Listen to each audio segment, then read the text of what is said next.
واحدی کا صلوات اللہم صلی علی محمد و آل محمد۔ سورہ فاتحہ۔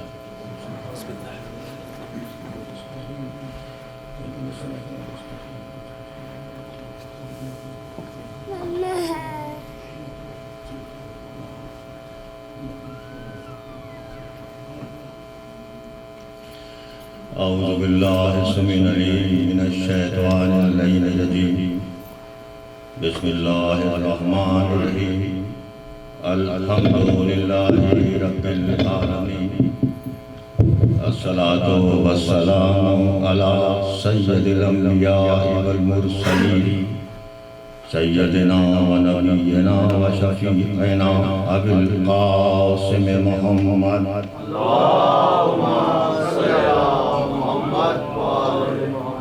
صلی اللہ علیہ وآلہ الطیبین الطاہرین المعصومین المظلومین الذین اذھب اللہ عنہم الرجس وطہرہم تطہیرا۔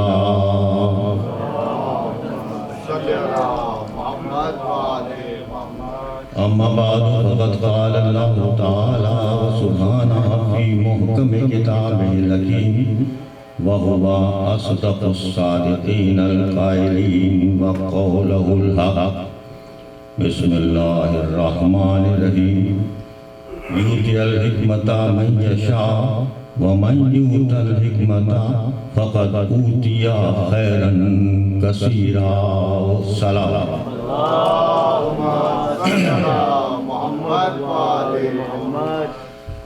اس عطا خانے کی اس بارگاہ کی ماشاءاللہ آج یہ دوسری مجلس ہے، اور فضیلت علم کے حوالے سے بھی یہ آپ کی خدمت میں دوسری تقریر پیش کرنے کی سعادت حاصل کر رہا ہوں، اور میں آپ کے حجر سماج کے لیے بہت شکر گزار ہوں کہ کل آپ نے اپنے توجہات سے مجھے نوازا، اور ظاہر ہے یہ گفتگو اسی ایک فکری ربط سے آگے بڑھا کرتی ہے۔ مولا کا فضل و کرم ہے کہ باہمی جو ربط فکر ہوتا ہے اور جس کا اندازہ خود بخود اپنے آپ کو بھی ہوتا رہتا ہے، اس سے بات سامنے آتی ہے۔ تو کل ہم بات کر رہے تھے، بہت سی باتیں سامنے آئیں کہ جو فضیلت علم ہے وہ اس کی کیا وجہ ہے کہ علم کو فضیلت دی گئی، اور اس کا خلاصہ اگر بیان کیا جائے تو کہنا چاہیے کہ علم محض جاننے کا نام نہیں ہے، علم محض پڑھنے کا نام نہیں ہے، بلکہ علم ایک پوری زندگی کا نام ہے، ایک طرز زندگی کا نام ہے، ایک معاشرت کا نام ہے، ایک طریقہ زندگی کا نام ہے۔ جب وہ علم ایک موضوع کے ظاہر ہے، اس کا جو مد مقابل کہا جائے، جو اس کا مخالف کہا جائے، جو اس کی اپوزٹ جو ایک کیفیت ہے وہ بیان کی جائے تو وہ جہل ہو جاتی ہے، بلکہ اور اگر کہیں تو وہ جاہلیت ہو جاتی ہے۔ جہالت بھی کہتے ہیں، جاہلیت بھی کہتے ہیں، جہالت اور ہے، جاہلیت اور ہے۔ اسلام سے پہلے کے دور کو عموماً ہم بچپن سے آپ ہم سب پڑھتے آ رہے ہیں، دور جاہلیت کہا جاتا ہے، دور جہالت نہیں کہا جاتا۔ دور جہالت میرے خیال سے شاید کوئی کم درجے کا جاہلیت کا دور ہے، کیونکہ دور جاہلیت جو ہے وہ ایک طرح جاہلیت کی ایک سپرلیٹو ڈگری معلوم ہوتی ہے۔ کیونکہ جہالت سے وہاں کہا جائے گا جہاں کی الٹریسی آپ کہیں گے، کہ جہاں عدم تعلیم کا ماحول ہے، جہاں ایک تعلیمی سہولتیں فراہم نہیں ہو سکی ہیں۔ لیکن جاہلیت تو وہ ہے جہاں کے انسان ایمان کی منزل سے محروم ہے، اور جہاں وہ کفر میں مبتلا ہے، اور وہاں وہ اس تمام چیزوں سے، اس تمام کیفیات سے محروم ہے جو کہ سچائی کی کیفیات ہیں۔ تو میں نے کل ایک جملہ آپ کی خدمت میں پیش کیا تھا، اور بظاہر آپ ہی کے حسن سماعت کے حوالے سے زبان پہ آیا، اور وہ یہ کہ اسلام سے پہلے کے دور کو اکثر لوگ معاشرہ کہا کرتے ہیں، اور ہم پڑھتے بھی آ رہے ہیں، آپ نے بھی باہر بچے تشریف فرما ہیں یا نوجوان بیٹھے ہوئے ہیں کہ اس دور کے بارے میں مختلف حوالوں سے مطالعہ کرتے رہتے ہیں، لکھنا بھی ہوتا ہے، پڑھنا بھی ہوتا ہے، بولنا بھی ہوتا ہے۔ تو کہا جاتا ہے کہ اسلام سے پہلے کے معاشرے کا تذکرہ کریں۔ تو کل میں نے ایک بات کہی تھی، ظاہر حقیقت ہے، اور وہ یہی ہے کہ معاشرہ اسے نہیں کہا جا سکتا، کیونکہ معاشرہ بجائے خود ایک بڑے منظم ایک لفظ کے معنی اور اس کے مفہوم کا واضح کرتا ہے، کیونکہ معاشرہ ایک منظم رہن سہن کا نام ہے۔ معاشرہ ایک خاص نظم و ضبط کے ساتھ ایک تنظیمی طور پہ ایک مضبوط انداز سے رہنے کا نام ہے، لیکن جہاں انتشار ہو، جہاں خلفشار ہو، جہاں دین کا نام نہ ہو، جہاں انسانیت کا کوئی رویہ نہ ہو، جہاں محبت نہ ہو، جہاں قوت نہ ہو، تو وہ ماحول پھر معاشرہ نہیں کہلا سکتا۔ وہ ماحول تو کہہ سکتے ہیں لیکن معاشرہ نہیں کہہ سکتے ہیں۔ ضرور پر محمد و آل محمد۔ معاشرہ ظاہر ہے آپ میں سے شاید مجھے سوشالوجی کے طالب علم بھی ہوں گے، ویسے بھی پڑھتے رہتے ہیں، اور اس میں اساتذہ کرام بھی تشریف فرما ہوں گے، تو سوچیے گا کہ معاشرہ تو ہوتا ہی وہ ہے جہاں تنظیم ہو، جہاں نظم و ضبط ہو، جہاں امن و آشتی ہو، جہاں سلامتی ہو، جہاں دین کا پیغام ہو، جہاں راہ راست پہ چلنے کی ایک خاص تعلیم ہو، اسے معاشرہ کہتے ہیں۔ تو پھر وہ دور جسے ہم اسلام سے پہلے کا دور کہتے ہیں، وہاں کس چیز کی، اور تو سب کچھ تھا نا،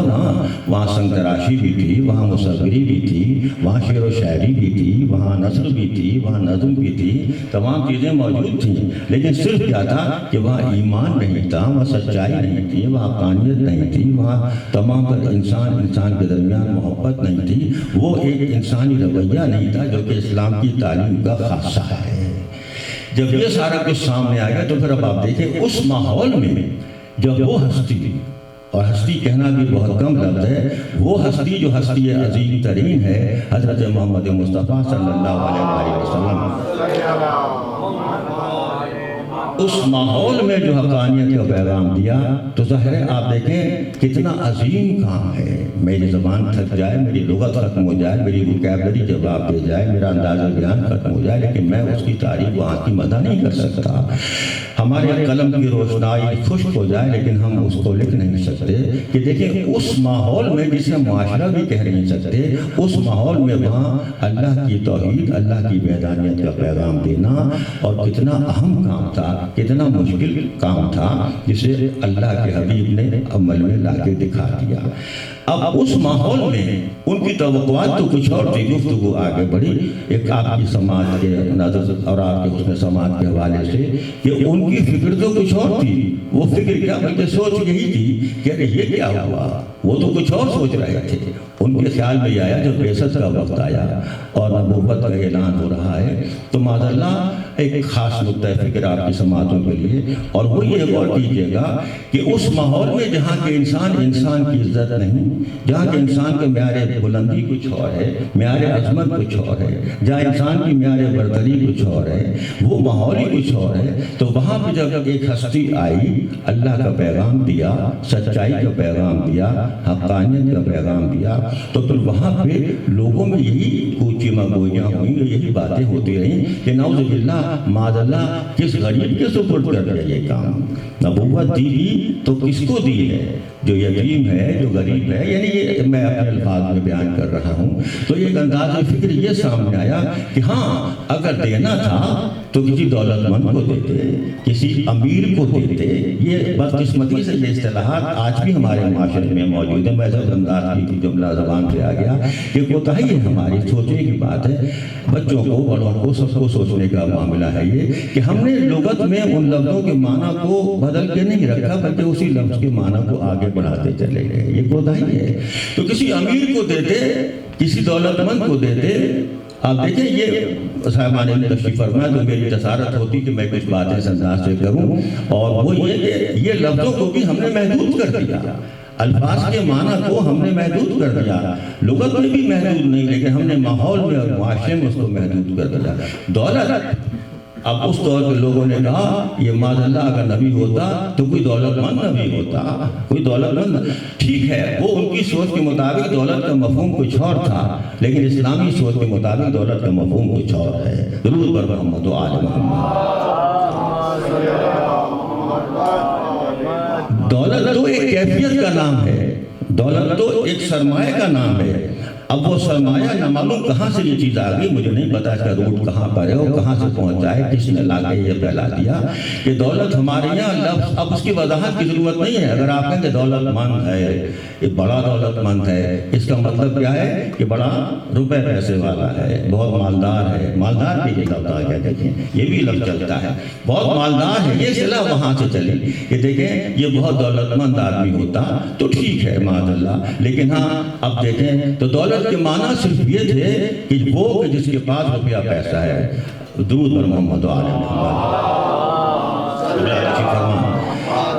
میری سعادت اور میرے لیے بہت باعث شرف ہے کہ ماشاءاللہ تشریف فرما ہے قبلہ یہاں۔ تو میں عرض کر رہا ہوں کہ قبلہ کے اسلام سے پہلے کے جو حالات ہیں اس میں جو ماحول تھا اس کو بدلنا کیا ہوتا ہے، ایک بڑی عظیم ذمہ داری، ایک اہم ذمہ داری۔ اب بڑے کے لیے تصور کچھ اور تھا، بڑے کو عظیم کہتے ہیں، آج بھی لفظ عظیم موجود ہے۔ میں جہاں تک لا رہا ہوں اور اس پہ آپ سوچئے گا، غور کیجئے گا، تو وہاں فکر یہ سامنے آئی، سوچ یہ سامنے آئی کہ کسی بڑے آدمی کو نبوت کا معاذ اللہ شرف حاصل ہوتا۔ اب بڑے آدمی کے معنی کچھ اور تھے، وہی دولت مند ہو، جو پیسے والا ہو، جو ظاہری طور پر جاہ و جلال والا ہو، جو ظاہری طور پر عزت والا ہو، وہ ان کے معنی بڑے تھے۔ تو وہ عظیم کا لفظ استعمال کرتے تھے کہ کسی عظیم آدمی کے صفت ہوتا، جو عظمت والا ہے، جو پیسے والا ہے، جو اب یقین ہے، اب یتیم عبداللہ کو یہ شرف مل رہا ہے، یہ شرف مل رہا ہے، تو ظاہر ہے کسی امیر کے نام آتا، کسی اب دیکھیں پھر دیکھیں وہی فکر سامنے ہے کہ میرے خیال سے میری جملوں کے ساتھ آپ کی فکر خود بخود آگے بڑھ رہی ہوگی۔ امیر کا لفظ بھی آپ نے کتنا محدود کر دیا ہم نے۔ امیر بھی ہم اسے کہتے ہیں جو دولت مند ہوتا ہے، بڑا امیر ہے، بہت امیر ہے، حالانکہ امیر تو بہت غریب ہے۔ ہم تو اس کو امیر کہتے ہیں جو بہت غریب ہے، جو بہت غریب ہے۔ ایسے کو امیر کہتے ہیں جو اپنے گھٹنے سے روٹی توڑ کے کھاتا ہے، وہ امیر المومنین ہوا کرتا ہے۔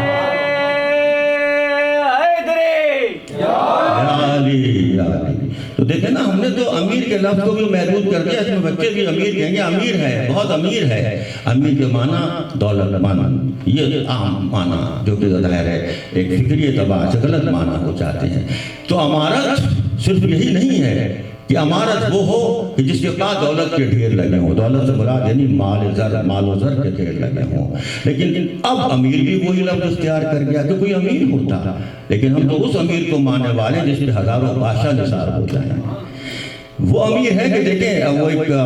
چھوٹی سی بہر کا شعر ہے، لیکن ظاہر ہے حضرت عباس علمدار کے مناسبت سے کہا ہے، وہ بزرگ شاعر ہیں، انہوں نے کہا ساحل لکھنوی صاحب، ان کا کیا خوبصورت شعر ہے، اس میں امیر کا لفظ کیا عمدگی سے استعمال کیا ہے۔ کراچی کے بزرگ شاعر اور ان کے کلام دیوان بھی چھپے ہوئے ہیں، کتابیں بھی چھپی ہیں۔ وہ کہتے ہیں کہ مدح عباس اور مجھ فقیر، مدح عباس اور مجھ فقیر، المدد المدد جناب امیر۔ یہ کیفیت قلبی ہے نا کہ مدح عباس اور مجھ فقیر، مدح عباس اور مجھ فقیر، المدد المدد جناب امیر۔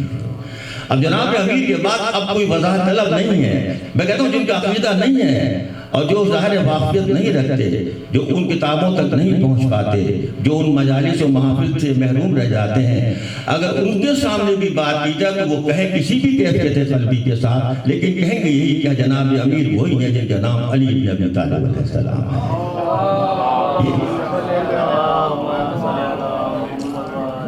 یہ دیکھیں، یہ شعراء میں، ادباء میں، صاحبان علم میں، پڑھے لکھے لوگوں میں بہت سے لوگ میں نے دیکھے، بہت سے آپ نے بھی دیکھے اور سنے اور پڑھے ہوں گے، جو صرف جناب امیر سے ان کی وضاحت کرتے ہیں، جناب امیر۔ اب آپ دیکھیں، اب امارت کا مفہوم معلوم ہو گیا کہ امیر کسے کہتے ہیں۔ تو امیر کا مطلب کچھ اور، دولت مند کا مطلب کچھ اور۔ دولت تو ظاہر بچے بھی جانتے، دولت ہم تو کہتے تو دنیا میں دولت مند ہے، بڑا پیسے والا، بڑا مالدار ہے، یہ ہے، لیکن دولت تو ایک طاقت کا نام ہے،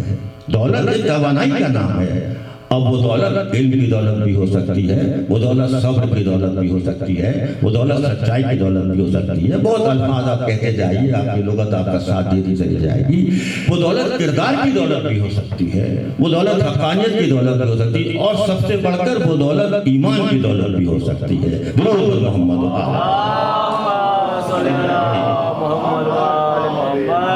یہ تو ہم نے خامخواہ اپنی کوتاہ فہمی کے تحت، میں یہ زبان پہ اس کا الزام نہیں ڈال سکتا کہ ہماری زبان کوتاہ ہے یا ہماری زبان میں ایسی وسعت نہیں ہے، نہیں ایسی بات نہیں، یہ تو ہماری اپنی محرومی ہے کہ ہم نے لغت کو محدود کر دیا، ہم نے اپنی لغت کو محدود کر دیا۔ اور وہ کیوں ہوا؟ وہ اس لیے ہوا کہ جو شے حاوی آ گئی وہی اس لفظ کے معنی بن گئی۔ دیکھیں نا، اصل تو یہی ہوتا ہے نا، جب کوئی جو معاشیات کے طلبہ ہیں وہ جانتے ہیں کہ جو سب سے زیادہ پیسہ پیش کرتا ہے کسی چیز کا، وہی پھر بازار میں اس شے کی قیمت قرار دے دی جاتی ہے۔ دیکھیں نا، تو پھر بیچارہ غریب آدمی کیا کرے گا؟ جب اس کو ایک اتنا پیسہ دینے والا مل رہا ہے تو پھر دکاندار وہی مانگے گا جو اس کو پیسے مل رہے ہیں، تو غریب کو بھی وہی دینا پڑے گا اور پیسے والے کو بھی وہی دینا پڑے گا، وہی پھر اس شے کی قیمت ہو جائے گی، اس کی قدر وہی ہو جائے گی، تو ویلیو وہی بنے گی جو کہ انتہائی پیشکش ہے، جو انتہائی طور سے پیش کی جا رہی ہے۔ جب یہ کیفیت ہو تو پھر وہاں یہی کیفیت ان لفظوں کے ساتھ بھی ہو گئی۔ لفظوں کا سودا بھی لوگوں نے اسی طرح سے کیا ہے کہ جو سب سے زیادہ چیز حاوی آ گئی، اب دیکھیں جہاں مادیت حاوی آ جائے تو وہاں ظاہر ہے وہ دولت کو پیسے کے معنوں میں لے گا، اور جہاں روحانیت حاوی آ جائے وہاں دولت کو ایمان کی دولت کے معنوں میں لے گا۔ درود پر محمد و آل محمد۔ دولت ایمانی سے بڑھ کر تو پھر اور کون سی دولت ہے؟ جب دولت ایمانی سامنے آ گئی تو پھر اب اس ماحول میں یہی کہا گیا کہ دیکھیں کسی دولت مند کے نام ہوتا، یہ جو نبوت کا شرف ہے کسی پیسے والے کو ملتا، اور کسی ایسے کو ملا ہے جس کی کیفیت یہ ہے یتیم ہے، اور ظاہر ہے اس طرح کی تمام تفصیلات سامنے آئیں، تو وہاں پھر کہا کہ کسی عظیم آدمی کو ملتا۔ ایک خاص نقطہ فکر کی جانب علماء نے اس پر کافی گفتگو کی ہے، صاحبان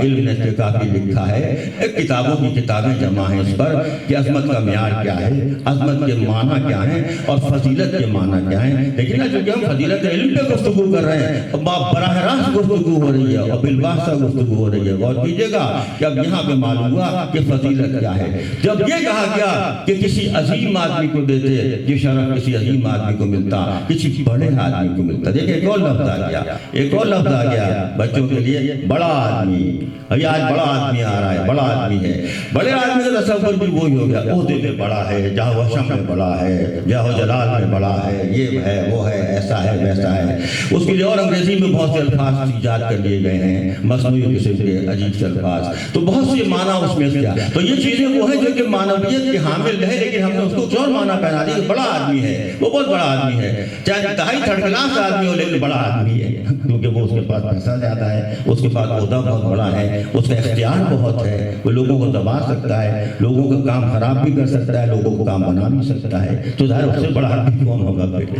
تو جب یہ ذہنیت آ جائے کہ ہمارے لیے بہت قابل قدر ہے وہ، کیونکہ ہمارا سب کچھ نقصان فائدہ اس کے اختیار میں معاذ اللہ نعوذ باللہ ہے، تو یہ ایمان کی قوت کو جب دولت نہیں سمجھا جائے گا تو پھر ظاہر ہے ایسے ہی شخص کو بڑا آدمی سمجھا جائے گا کہ دیکھیں یہ ہے وہ بڑا آدمی، بڑا آدمی۔ تو بڑے آدمی کا تصور جب سامنے آیا تو پھر یہ کہا گیا اس جاہل ماحول میں کہ ہاں کسی بڑے آدمی کو دیا جاتا، بس گفتگو خاک مندر پہ آئی تو پھر جواب قدرت آیا، اور قدرت الہی سے یہ جواب آیا کہ ٹھیک ہے تم بڑے آدمی کی بات تو کر رہے ہو، ہم بھی بڑے آدمی کو نبوت کا شرف دے رہے ہیں، لیکن تمہارے یہاں بڑائی کا معیار کچھ اور ہے، تمہارے یہاں فضیلت کا معیار کچھ اور ہے، ہمارے یہاں فضیلت کا معیار کچھ اور ہے۔ تمہارے یہاں فضیلت کا معیار مال و دولت ہے، جاہ و خشم ہے، یہ تمام کیفیتیں ہیں، عہدہ و منزلت ہے، یہ تمہارے یہاں بڑے آدمی کی پہچان ہے، لیکن ہم جسے بڑا آدمی کہہ رہے ہیں، تم جسے عظیم آدمی کہہ رہے ہو وہ کوئی اور ہے، ہم جسے عظیم آدمی کہہ رہے ہیں وہ ہے جو کہ خلق عظیم کے درجے پر فائز ہے۔ درود بر محمد و آل محمد۔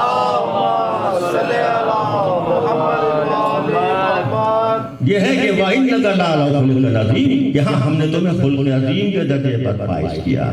اب جب وہ خلق عظیم کے درجے پر فائز ہو رہا تو وہ خلق عظیم وہ ہے جو خود یتیم ہے، تو اسے معلوم ہے کہ حقوق یتیم کیا ہوتے ہیں، اسے معلوم ہے کہ یتیموں کے ساتھ کیا رویہ کرنا ہے، تو پھر وہ خلق عظیم رکھنے والا یہ پیغام دے رہا ہے دنیا کو، اور یہ فضیلت علم ہے، یہ فضیلت عقیدگی ہے، یہ فضیلت انسانی ہے کہ وہاں پھر وہ پیغام یہ دے رہا ہے۔ آسان سے جملوں میں گفتگو کر رہا ہوں اور غور کیجیے گا، وہاں پیغام کیا دے رہا ہے کہ دیکھو کبھی کسی یتیم کے سامنے اپنے بیٹے کو پیار نہ کرنا، کہیں ایسا نہ ہو کہ یتیم کو بھی اپنا باپ یاد آ جائے،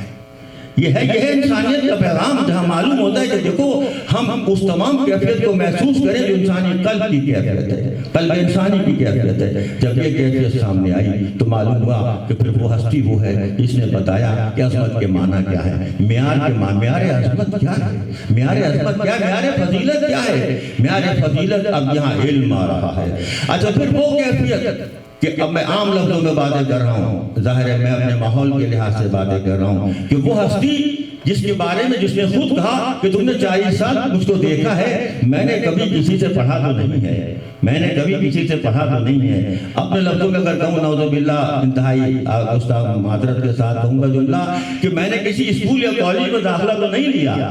میں نے کسی ٹیوشن سینٹر میں کوئی داخلہ تو نہیں لیا، میں کہیں کوچنگ کو تو نہیں گیا، میں کہیں نہیں گیا، لیکن میں کون ہوں؟ میں وہ ہوں، میں کسی کوچنگ سینٹر میں نہیں گیا، میرا کوئی وہ نہیں ہے استاد، لیکن ہاں اگر ہے تو وہ وحی الہی ہے اور میں مولد انسانیت قرار دیا جا رہا ہوں۔ تو یہ دیکھیں نا، یہ مولد انسانیت کا شرف اس کو مل رہا ہے کہ جو اب یہ عجب کیفیت ہے، لوگوں نے اس کو اور معنوں میں لے لیا کہ پڑھا لکھا معاذ اللہ نہیں، پڑھا لکھا نہ ہونا اور بات ہے، اور معلم ہونا، دیکھیں نا مولد انسانیت ہے، مولد انسانیت ہے، وہ وحی الہی کا علم حاصل کرنے والا ہے۔ تو اب کیا علم ہے اس کے پاس؟ اس کے پاس وہ علم ہے، اس کے پاس وہ علم ہے جو وحی الہی ہے، جو علم الہی ہے، جو علم الہی ہے۔ جب وہ علم الہی سامنے آ رہا ہے تو پھر اب آپ دیکھیں کہ اب اس کا رب کس سے ہوگا، اس کا تعلق کس سے ہوگا، اس کی فضیلت کا معیار کیا ہوگا؟ اس کی فضیلت کا معیار وہی ہوگا، اب وہی اس سے قریب ہوگا جو علم سے قریب ہوگا، جو علم سے وابستہ ہوگا، جو علم سے منسلک ہوگا۔ اب جو ملائکہ کا بھی استاد ہے، اس سے بڑا علم میں کون سب سے آگے ہو سکتا ہے؟ درود بر محمد و آل محمد۔ اس لیے اب وہ شرف حاصل ہو رہا ہے تو صاحبان علم کو حاصل ہو رہا ہے، اب پھر وہ دیکھیں کہ وہ شہر علم ہے اور پھر وہ اس کا دروازہ ہے۔ اب یہ کیفیت ہے، اب علم کا مقصد معلوم ہو گیا کہ علم وجہ فضیلت ہے، علم وجہ فضیلت ہے۔ اب وہ علم کسی اسکول کا سیکھا ہوا علم نہیں، بلکہ وہ علم جو کہ آسمان سے وحی ربانی سے علم آ رہا ہے، وہ تعقل انسانی میں داخل ہو رہا ہے، عقل میں انسان کے داخل ہو رہا ہے۔ جب یہ ساری کیفیت سامنے آ جائے تو پھر معلوم ہوتا ہے کہ وہاں علم کیا ہے، اور اب دیکھیں کہ پھر وہاں معلوم ہوگا کہ کیسے کیسے انداز سے وہاں زندگی کی حقیقتوں کو پہچاننے والے ہیں۔ شاید آپ نے پڑھا بھی ہوگا اور سنا بھی ہوگا کہ دیکھیں پھر وہ دلوں کے حال سے واقف ہو جاتے ہیں۔ یہ ہے علم کی فضیلت، یہ علم کی عظمت۔ نفسیات کے ماہرین ماشاءاللہ پڑھتے ہیں، لکھتے ہیں، ذہن کی کیفیت کو سمجھتے ہیں، انسان کے ذہن کے علم کو نفسیات کہتے ہیں، سائنس آف مائنڈ کہتے ہیں۔ مائنڈ کی فضیلت ماشاءاللہ ماہرین یہاں تشریف فرما ہوئے ہیں، تو سوچئے گا، غور کیجئے گا۔ لیکن وہ جس نے بظاہر کسی اسکول میں نہیں پڑھا، بظاہر کسی کالج میں یونیورسٹی میں نہیں پڑھا، لیکن وہ خود انسان کے قلب کی کیفیت سے واقف ہے، انسان کے دل سے واقف ہے۔ وہ بارہا آپ نے شاید سنا بھی ہوگا اور پڑھا بھی ہوگا کہ جب ایک شخص آیا تھا مولا علی حضرت علی ابن ابی طالب علیہ السلام کی بارگاہ میں اور تعریف کر رہا تھا، مدح کر رہا تھا۔ ظاہر ہے مدح کرنا بڑا شرف ہے، لیکن وہ جانتے تھے کہ جو کچھ کہہ رہا ہے وہ غلط کہہ رہا ہے اور حقیقت اپنے دل کی بات نہیں کہہ رہا ہے۔ آپ نہج البلاغہ میں موجود ہے اور شاید کبھی آپ سے یہ بات بیان بھی کی گئی ہو، تو وہاں پہ وہ کہہ رہا ہے کہ وہ آپ کا مرتبہ، آپ کی شان، یہ سب کچھ بیان کر رہا ہے، لیکن مولا جانتے ہیں کہ جو کچھ کہہ رہا ہے دل سے نہیں کہہ رہا ہے۔ تو پھر مولا کا وہ جملہ نہج البلاغہ میں موجود ہے کہ جو کچھ تیری زبان پر ہے میں اس سے بہت کم ہوں، اور جو کچھ تیرے دل میں ہے اس سے میں بہت زیادہ ہوں۔ درود بر محمد و آل محمد۔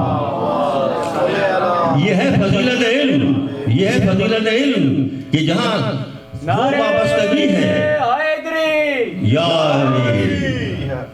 یہ وابستگی ہے کہ دیکھیں جب مدینہ علم، مدینہ العلم اور باب مدینہ العلم کا تعلق ایسے واضح ہو رہا ہے کہ اللہ تعالیٰ کا بندوبست ہی یہی ہے کہ دیکھو اس طرح وابستگی ہوگی۔ اس طرح بہت سے واقعات مختلف کتابوں میں دیکھ رہا تھا، مشکات میں واقعہ لکھا تھا، اور مشکات میں واقعہ لکھا تھا کہ حضرت ختمی مرتبہ سرکار دو عالم صلی اللہ علیہ وآلہ وسلم، ایک دیکھیں روزمرہ کی بات ہے، بالکل آسان سی بات ہے، ان کے پاس کوئی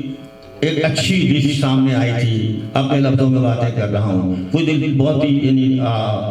لذیذ کہا جائے، خوش ذائقہ کہا جائے، کوئی بھنا ہوا گوشت کہا جائے، یہ کہا جائے، تو وہ ان کے سامنے تھا۔ اب دیکھیں یہ بھی انسانیت کا تقاضا ہے، وہ تنہا نہیں کھانا چاہ رہے تھے، وہ تنہا نہیں کھانا چاہ رہے تھے، انہوں نے دعا مانگی کہ بار اللہ کوئی ایسا شخص میرے پاس اس وقت آ جائے جو میرے ساتھ شیئر کرے، میں معاشرے کے الفاظ دے رہا ہوں، جو شیئر کرے اور میرے ساتھ کھائے، اور وہ ایسا بندہ ہو جو تیرا بہت محبوب بندہ ہو، جو تیرا بہت محبوب بندہ ہو۔ مشکات کا واقعہ اس میں لکھا ہے۔ اب جب وہ آئے تو پھر کون آئے؟ حضرت علی ابن ابی طالب جو کر محمد و آل محمد، یہ بارے دیگر صلوات، اللہم صلی علی محمد و آل محمد۔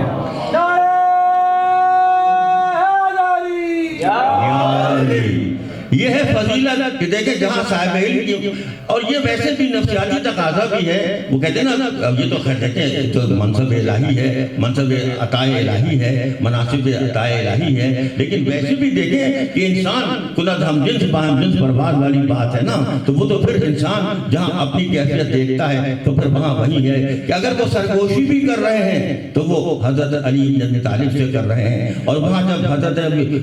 بہت سے ایسے غزوات کے موقع آ رہے ہیں، ایسے بہت سے غزوہ طائف کے موقع پہ بات آئی ہے، تو وہاں پہ طائف کے موقع پہ مولا کائنات سے حضرت ختمی مرتبہ گفتگو فرما رہے ہیں، کان میں گفتگو ہو رہی ہے۔ اب لوگ حیران ہیں، ہر طرح کے لوگ ہوتے ہیں ماحول میں، لوگ حیران ہیں کہ اتنی طویل گفتگو کیا ہو رہی ہے، جسے لفظ لکھا ہے کتابوں میں سرگوشی کا لفظ استعمال کیا گیا ہے۔ یہ سرگوشی، یہ کان میں بات، یہ خاموشی بات، یہ کیسے کی جا رہی ہے؟ تو پھر وہاں کچھ لوگوں نے کہا کہ یہ کیسی بات ہے کہ جہاں اپنے بھائی کے بیٹے کے ساتھ گفتگو ہو رہی ہے، طویل گفتگو، آپ نے سنا بھی ہوگا، آپ نے پڑھا بھی ہوگا۔ یہ ہے قربت، یہ ہے فضیلت، یہ ہے اہمیت، یہ ہے ایک زندگی میں ربط اور تعلق۔ تو وہاں پہ جواب رسالت مات کیا آ رہا ہے؟ جواب یہ آ رہا ہے کہ نہیں، میں گفتگو نہیں کر رہا ہوں بلکہ اللہ تعالیٰ علی سے سرگوشی کر رہا ہے۔ درود بر محمد و آل محمد۔ یہ ہے کیونکہ زبان مبارک رسول سے نکلے ہوئے الفاظ جو ہے ظاہر ہے وہ وحی ربانی کی ترجمانی ہے۔ تو کہا کہ میں سرگوشی نہیں کر رہا، میں نے کوئی اس میں بات نہیں کی، بلکہ یہ جو اللہ سرگوشی کر رہا ہے۔ اب جب اللہ سرگوشی کرے تو ظاہر ہے وہ اس کی ایک علامت بن گئی، ایک پہچان بن گئی کہ ابھی ہستی وہ ہستی ہے جو کہ قربت الہی رکھتی ہے۔ اب حضرت ختمی مرتبہ سرکار دو عالم صلی اللہ علیہ وآلہ وسلم کو وہ مرتبہ ملا کہ معلم انسانیت ہے، علم باعث فضیلت ہے، علم کا دروازہ جب علی ہے، علم کا شہر حضرت ختمی مرتبت ہے، اور اس انداز سے علم کی ترویج ہو رہی ہے، اس انداز سے علم کا پھیلاؤ ہو رہا ہے، اس انداز سے علم کی تدریس ہو رہی ہے کہ معلوم ہو رہا ہے کہ استاد کسے کہتے ہیں، طالب علم کسے کہتے ہیں، استاد کے تقاضے کیا ہیں، طالب علم کے تقاضے کیا ہیں، استاد کی محبتیں کیا ہیں۔ آج کے نظام تعلیم کو سمجھنے کے لیے ظاہر ہے ہمیں اس ماحول کو دیکھنا ہوگا، اس ماحول کو دیکھنا ہوگا جہاں غریبوں سے محبت بتائی جا رہی ہے۔ ابھی میں ذکر کر رہا تھا راستے میں زین صاحب کے ساتھ آ رہا تھا، ماشاءاللہ زین صاحب کے ساتھ بیٹھ کے بھی گفتگو ہوتی رہتی ہے، تو اب میں بھی آ رہا تھا تو بات ہو رہی تھی کہ وہ جو خط ہے کبھی انشاءاللہ گفتگو کریں گے جو نہج البلاغہ میں موجود بھی ہے، بچے بڑے سب پڑھتے رہتے ہیں، مالک اختر کے نام جو خط لکھا ہے، کیا دستاویز ہے، آپ خود پڑھتے ہیں، دیکھتے رہتے ہیں۔ وہ تو ایسا ہے کہ ایک گورننس کا ڈاکومنٹ ہے، وہ ایسا ڈاکومنٹ ہے جس میں کہا کہ دیکھو تم انشور کرو اس بات کو کہ تم جو کچھ کر رہے ہو تمہارے یہاں کسی غریب کے گھر میں کھانا ہے یا نہیں ہے، غریب کھا رہا ہے نہیں کھا رہا ہے۔ ایسے بہت سے خطوط ملیں گے آپ کو، ایسے بہت سے خطبات ملیں گے، مکتوبات ملیں گے، آپ خود پڑھتے رہتے ہیں اور بچوں کو بھی پڑھاتے رہتے ہیں، اور مزید شوق پیدا کیجیے۔ دیکھیے انگریزی میں تو ماشاءاللہ کا یہ کتابیں موجود ہیں اور بچے پڑھتے بھی رہتے ہیں، تو ان کتابوں میں دیکھیں تو وہاں جو مالک اختر کو کہا جا رہا ہے کہ دیکھو تم دیکھو تمہارے علاقے میں کوئی بھوکا تو نہیں سو رہا ہے، اس بات کا خیال رکھو کہ تقسیم دولت میں، زر میں، تقسیم مال میں کوئی فرق تو نہیں آ گیا ہے۔ یہ اس دور کا مسئلہ ہے، آپ دیکھیں اس دور کی صورتحال ہے۔ آج انسان سوچ رہا ہے کہ کیسے خدمت کی جائے، کیسے انسان کو انسان کا راستہ دکھایا جائے، انسانیت کا راستہ دکھایا جائے، یہ کیفیت ہے۔ لیکن وہ مولا کائنات نے جو خط لکھا ہے ایک قدیم ایک تفصیلی دستاویز ہے، ایک تفصیلی دستاویز ہے جس میں نظم و نسق بھی ہے، جس میں مالیات کا معاملہ بھی ہے، جس میں سوشل ویلفیئر بھی ہے، جس میں لا اینڈ آرڈر بھی ہے، جتنے حکومت کے شعبے ہیں، جتنے مملکت کے شعبے ہیں، اس میں سیاست بھی ہے، اس میں نظام حکومت بھی ہے، اس میں نظم و ضبط بھی ہے، ساری معلومات موجود ہے، اور وہ اندازے حکمرانی ایسے بتائی جا رہی ہے کہ جہاں معلوم ہو کہ ہاں ہمیں انسانوں کے ساتھ رویہ اختیار کرنا ہے، ہمیں انسانوں کے ساتھ رویہ اختیار کرنا ہے۔ جب فضیلت علم ہوتی ہے، جب علم کا مرتبہ ہوتا ہے تو صاحب علم اسی طرح بولا کرتا ہے، اس طرح لکھا کرتا ہے۔ جب اپنے کسی حاکم کو، گورنر کو خط لکھ رہے ہیں تو ایسے خط لکھ رہے ہیں جیسے کوئی ایکسپلینیشن کال کر رہے ہیں، جیسے کوئی چارج شیٹ دے رہے ہیں۔ ان لفظوں میں اصطلاحاً میں استعمال کر رہا ہوں کہ اس انداز سے لکھا جا رہا ہے، اور وہاں کہا جا رہا ہے کہ مجھے معلوم ہوا ہے کہ تم کسی ایسے شخص کے دسترخوان پہ گئے تھے جہاں سے غریبوں کو دھتکار دیا جاتا ہے اور غریبوں کو کوئی توجہ نہیں کی جاتی ہے۔ اگر یہ سب کچھ صحیح ہے، کیا لفظ ہے، میں تو اس کو ظاہر ہے پڑھنا میرے لیے بڑا مشکل ہے، اس کو سوچنا بڑا مشکل ہے کہ اگر یہ سب کچھ صحیح ہے تو میرا حکم مانو۔ میں تم کو صرف تعلیم نہیں دے رہا بلکہ بحیثیت حاکم تم کو حکم دے رہا ہوں کہ اگر تم نے واقعی ایسے دسترخوان پہ جہاں غریبوں کو دھتکار دیا جاتا ہے اور تم نے وہاں کی دعوت قبول کر لی ہے اور تم نے وہاں کھانا کھایا ہے تو تم اس کھانے کی قے کر دو،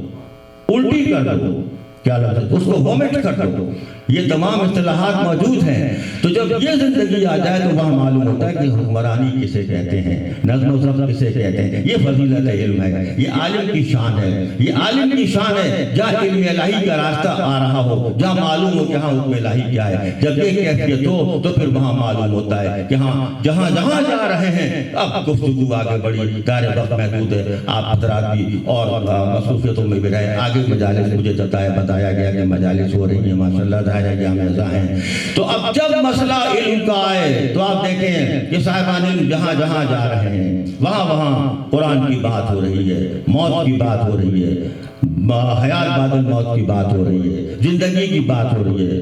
حضرت حسین ابن علی علیہ السلام پورا سفر کربلا پڑھتے جائیے، وقت نہیں ہے تفصیلاً بات کرنے کا، لیکن اتنا کہوں گا صرف میں کہ آپ دیکھیں جہاں جہاں جا رہے ہیں موت کا تذکرہ کر رہے ہیں، جہاں جہاں جا رہے ہیں۔ مدینے سے مکہ گئے تو وہاں موت کا تذکرہ، مکے سے آگے کربلا کی طرف گئے تو وہاں موت کا تذکرہ، ہر مقام پہ بتا رہے ہیں، ہر مقام۔ مکے سے جب کربلا کی جانب کا سفر ہے اس میں تقریباً 40 مقامات ہیں، 40 منازل کہیں گے، 40 منازل ہیں جس میں 20 منازل پہ مولا نے قیام فرمایا ہے۔ اور جہاں جہاں خطبات ہیں، خطبات امام علی مقام ایک رہتا ہے، ایک مضمون ہے، وہ خود ایک علم کی فضیلت ہے، وہ خود علم کی فضیلت ہے۔ کیا لہجہ قرآن امام ہے، اور ہماری زبانیں تھک جائیں ہم اس لہجے کی تعریف نہیں کر سکتے۔ کیا لہجہ امام ہے کہ انہوں نے کہا کہ دیکھو موت سامنے کھڑی ہے، موت سامنے کھڑی ہے، ہر مقام پہ گفتگو ہو رہی ہے، لیکن جب ظاہر ہے اس مقام پہ پہنچے ہیں کہ اب میں نے کل بھی عرض کیا تھا کہ 28 رجب ہو یا وہ یقیناً مرحلہ وار آگے سفر چلتا چلا جا رہا ہے، اور جب آج کی تاریخ آئی ہے 2 محرم، یہ کربلا میں تاریخ آمد قافلہ حسین ہے۔ حسین کے قافلے کو فوج نہیں کہہ سکتے، حسین فوج نہیں لے کر گئے تھے، حسین قافلہ لے کے گئے تھے۔ فوج کا انداز تو کچھ اور ہوتا ہے، فوج کا انداز انتخاب کچھ اور ہوتا ہے، فوج کا انداز انتخاب تو یہ ہوتا ہے کہ اس کا انداز سپاہگری کیسا ہے، اس کی تمام باقی جو صلاحیتیں ہیں اس انداز سے کیا ہے۔ لیکن حسین کی فوج تو ایسی فوج ہے کہ جس میں ایسا قافلہ ہے کہ وہاں اگر ہیں بھی تو حبیب ابن مظاہر ہیں جن کو بلایا جا رہا ہے، جن کو بلایا جا رہا ہے، اور ایسے بلایا جا رہا ہے کہ دیکھو اب تمہاری کمر خمیدہ ہو جائے لیکن تمہارے عزم میں کوئی غم نہیں آنا چاہیے۔ جب یہ کیفیت ہو تو پھر ظاہر ہے جب کربلا میں آئے ہیں مختلف نام آ رہے ہیں، غازیہ آ رہا ہے اور تمام نینوا آ رہا ہے، اور کربلا میں آنے کے بعد جب سرزمین کربلا پہ مولا پہنچے ہیں تو وہاں کہا کہ ہاں بس یہی سرزمین ہے جہاں میرا لہو بہایا جائے گا، جہاں میرے بچوں کے لاشیں ہوں گے، جہاں میرے ساتھیوں کو، میرے قافلے کے ساتھیوں کے لاشیں ہوں گے۔ مولا آپ نے تو ان مردوں کے درمیان بیان کیا تھا جو مرد آپ کے دائیں بائیں موجود ہوں گے، جو آپ کے آس پاس موجود ہوں گے، لیکن ہائے یہ آواز کیسے پہنچی بی بی زینب سلام اللہ علیہا کی کوشش میں کہ ہاں جب بی بی نے آواز تو نہیں سنی لیکن یہ کہا تھا کہ میں نے ابھی خاک اڑتی ہوئی محسوس کی تھی۔ دیکھیں یہ کیفیت قلبی، بہن نے کہا کہ ہاں میں نے ابھی اس سرزمین سے خاک اڑتی ہوئی محسوس کی تھی اور مجھے اس میں میرے بھائی کے لہو کی مہک نظر آ رہی تھی۔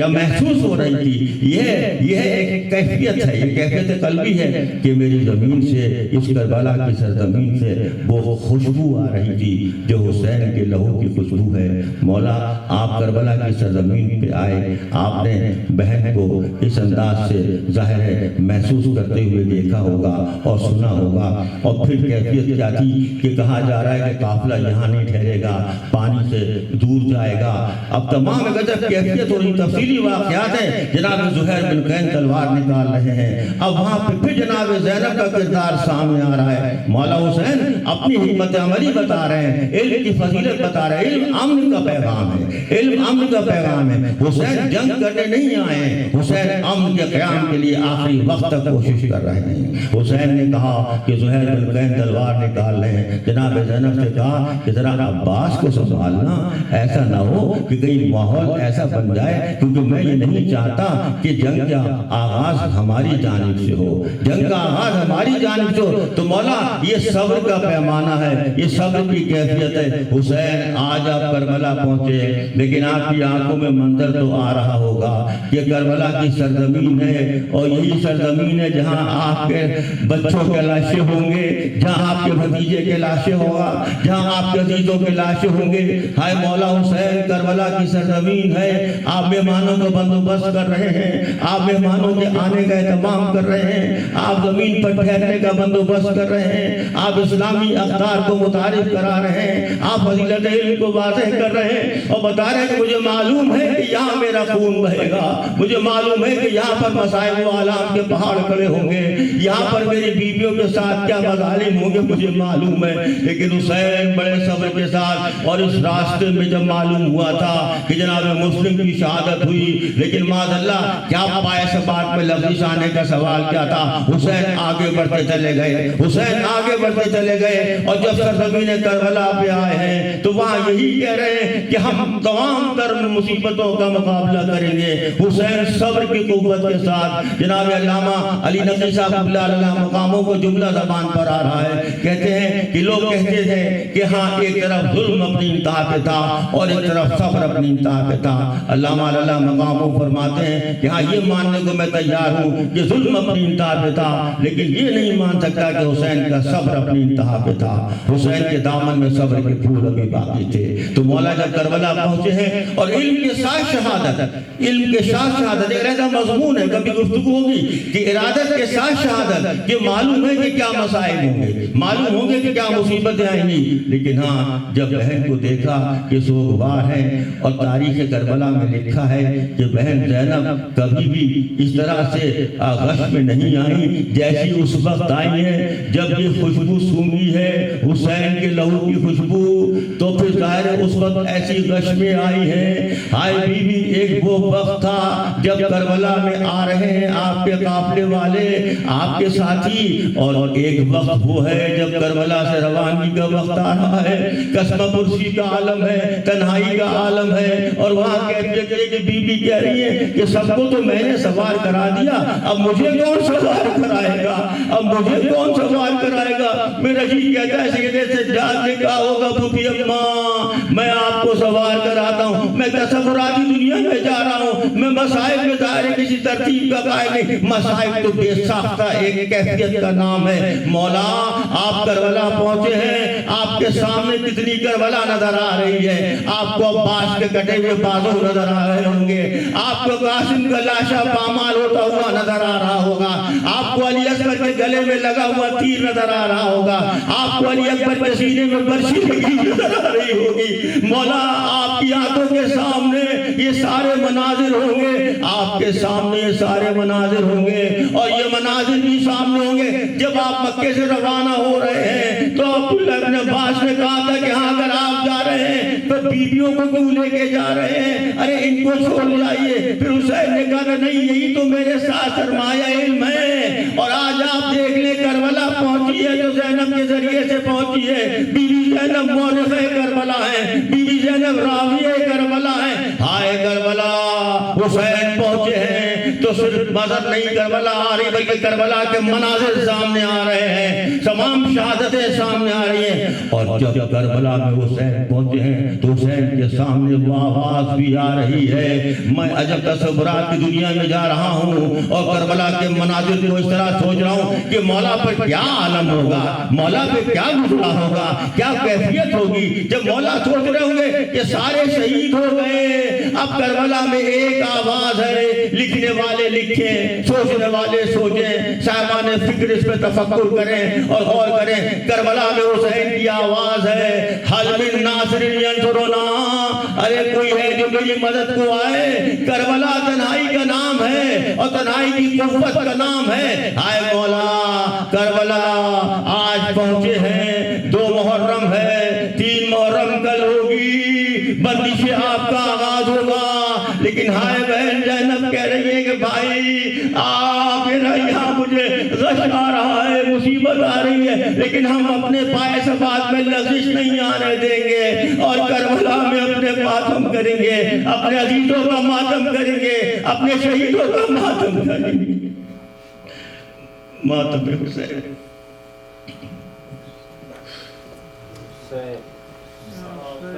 پروردگار یہ قدس قبول فرما، جس عقیدت سے جس محبت سے اہتمام کیا جا رہا ہے، اس اہتمام کی تمام پروردگار محبتوں کو خدمتوں کو قبول فرما، اور ہم اپنی تمام پروردگار استطاعتوں کے ساتھ اور اپنی تمام ہمتوں کے ساتھ اس عزاخانے میں ان مجالس کو برپا کر رہے ہیں۔ جو بھی اس میں جس انداز سے شرکت کر رہا ہے اس کی خدمت کو قبول فرما۔ پروردگار اس مسجد کو، اس امام بارگاہ کو، اس مقام عطا کو مزید فروغ عطا فرما۔ پروردگار یہ بارگاہ علم ہے، یہ بارگاہ قضا ہے، یہ بارگاہ عبادت ہے، یہ تیرا ہی کام ہے، تو ہی ہمت دیتا ہے، تو ہی سعادت عطا کرتا ہے، ورنہ بندہ کیا کر سکتا ہے۔ لیکن ہاں تیری ہمت دی ہوئی ہے، تیری حوصلہ تیرا دیا ہوا ہے، ہم حوصلے میں اضافہ فرما۔ پروردگار جہاں جہاں جس انداز سے جو خدمت کر رہا ہے اس کی خدمت کو قبول فرما۔ آج کی مجلس جس کسی نے ظاہر ہے ہم سب یہاں شریک ہیں، لیکن جو بھی اس میں شرکت کر رہا ہے ان کے مرحومین کو پروردگار درجہ اعلیٰ عطا فرما، ان کو بلندی درجات عطا فرما۔ جو یہاں آئے ہیں یا نہیں بھی آ سکے ہیں ان کی خواہشات خیر کو پورا فرما۔ ہمارے بچے جو پڑھ رہے ہیں، علم کے درجات طے کر رہے ہیں، ان کو حصول علم میں نمایاں کامیابی عطا فرما۔ جو حصول رزق میں سرگرداں ہیں انہیں کامیابی عطا فرما۔ جو برسر کار ہیں ان کے رزق حلال میں برکت عطا فرما۔ جہاں جہاں مومن و مومنات ہیں ان کو امن و امان کی دولت عطا فرما۔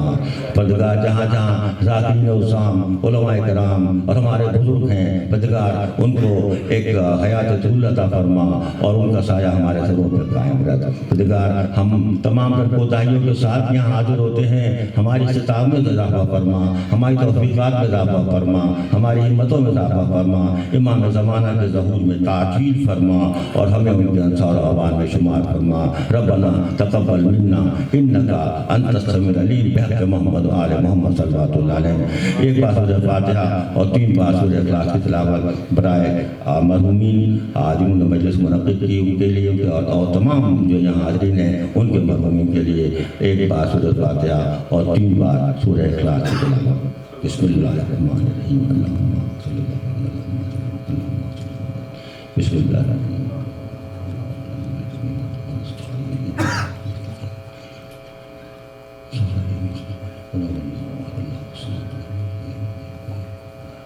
قل هو الله احد الله الصمد لم يلد